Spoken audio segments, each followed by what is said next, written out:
يا ذاكر الأصحاب كن متأدبا واعرف عظيم منازل الأصحاب. هم صفوة رفعوا بصحبة أحمد وبذاك قد خصوا من الوهاب. يا ذاكر الأصحاب كن متأدبا واعرف عظيم منازل الأصحاب. هم صفوة رفعوا بصحبة أحمد وبذاك قد خصوا من الوهاب. هم ناصروا المختار في تبليغه فجزاهم الرحمن خير ثواب. ما بال أهل الغي طال لسانهم وتجرؤوا ورموهم بسباب. سبوا خيار الخلق من لهم العلا ولهم مقام في ذرى الأحساب. من قبل صرح أعوج عن حقده في سب شيخ متق أواب.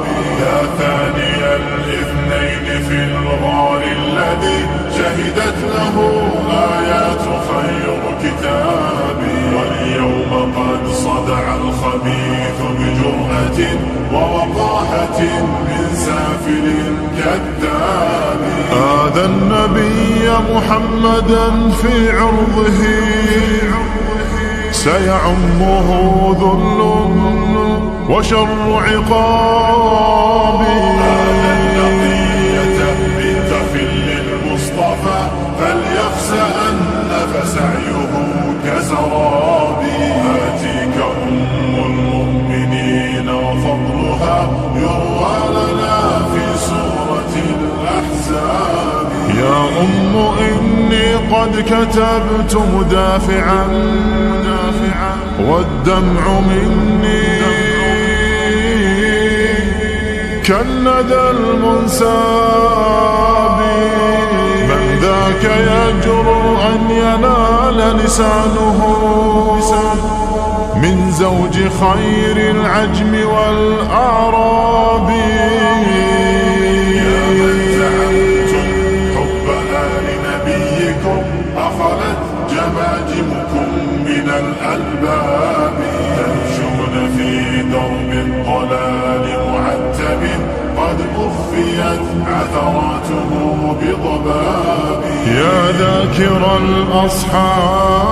الأصحاب كن متأدبا. يا ذاكر الأصحاب كن متأدبا واعرف عظيم منازل الأصحاب. هم صفوة رفعوا بصحبة أحمد وبذاك قد خصوا من الوهاب. يا ذاكر الأصحاب كن متأدبا واعرف عظيم منازل الأصحاب. هم صفوة رفعوا بصحبة أحمد وبذاك قد خصوا من الوهاب. يا ذاكر الأصحاب كن متأدبا واعرف عظيم